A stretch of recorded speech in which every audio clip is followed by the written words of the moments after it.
Hello YouTube, this is Al-shifa, and I got other honey. I actually got two other honeys. I posted them on Instagram, I think. They're all medicinal honeys. They're honeys that have medicinal or healing properties. One has intoxicating property that I'm going to talk about in a different video. But you saw my late night version of this, a video of this honey. This is raw manuka honey, UMF 10 plus, 265 MGO. This is not the purest or the most potent manuka honey. In fact, I think they recommend the MGO factor to be 300 or above. But I'm not super rich, so or rich in general. I could probably afford a more potent honey, but this was the most potent honey they had at TJ Maxx.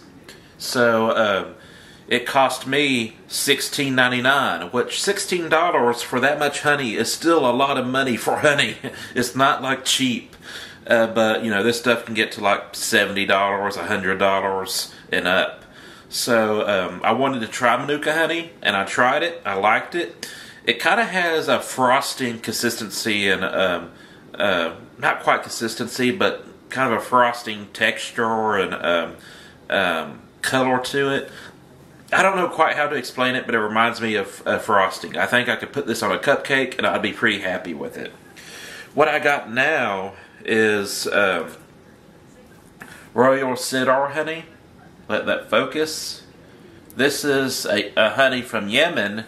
To be more specific, let's see, where is it? I looked it up a while ago. The Wadi of Da'un, I think that's how you say it. A wadi, you'll hear that in the Bible. A wadi is basically a dried up river ravine or dried up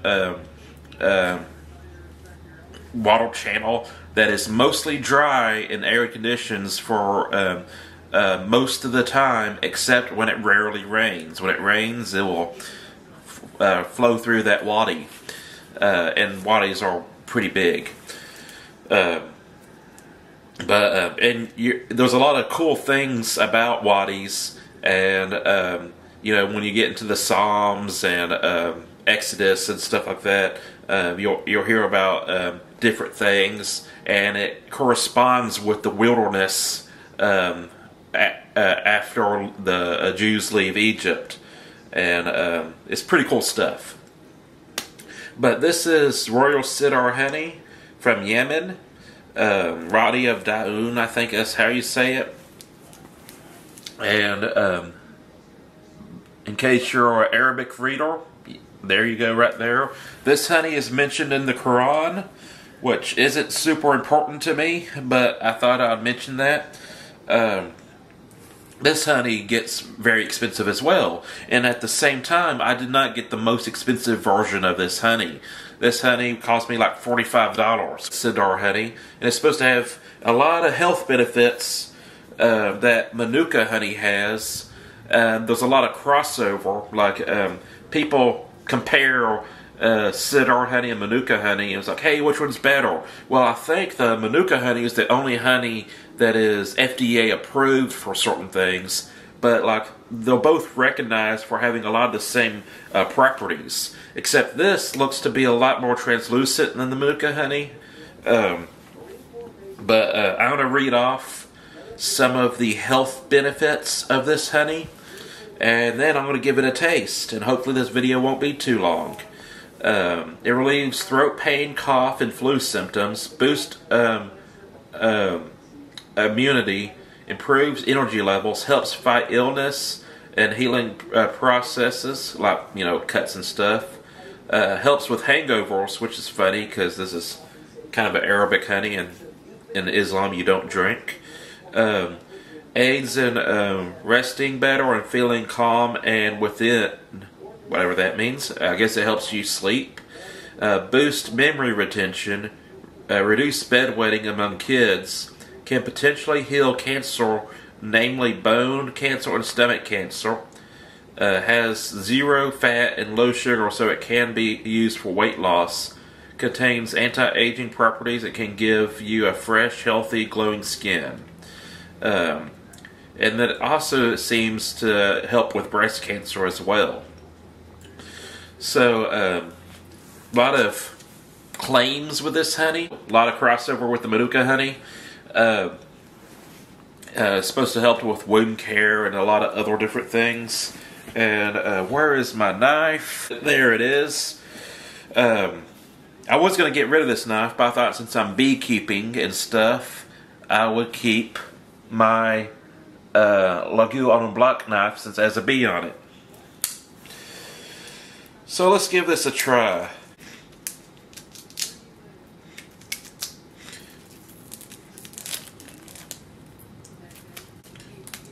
This says ISO, GMP, and SGS certified. I'm not entirely sure what that means. This stuff does not want to open. There we go.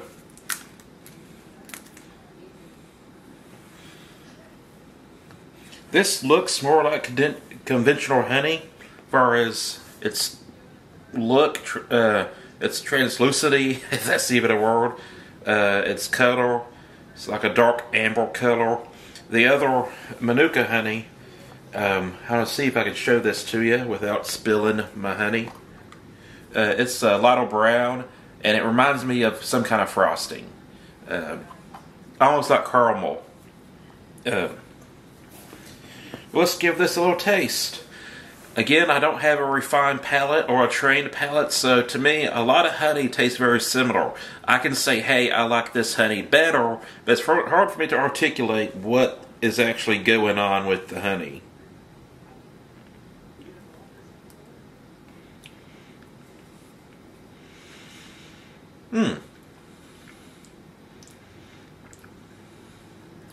It's sweet. It's definitely sweet like most honeys, but it tastes a little bit different. And don't yell at me for using my knife as a spoon. This one's not that sharp because this used to be my picnic knife and I'd run on plates and stuff. So it really needs to be sharpened. But, try a little bit more of that.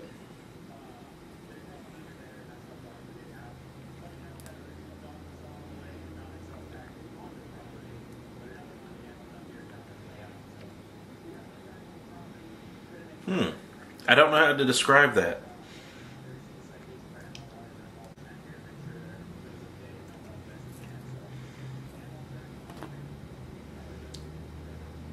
I can tell you it tastes good, but that's quite a unique flavor to me.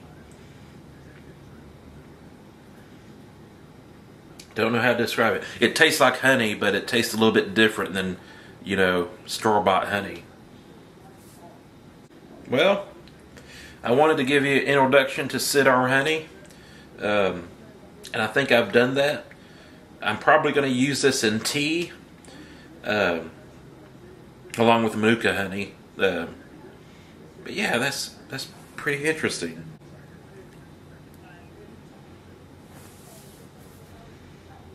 I like it.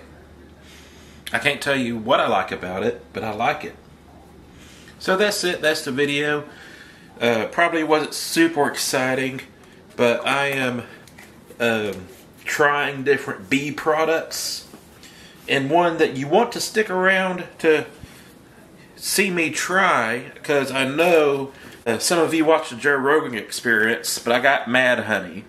It's also medicinal, but it's also an intoxicant.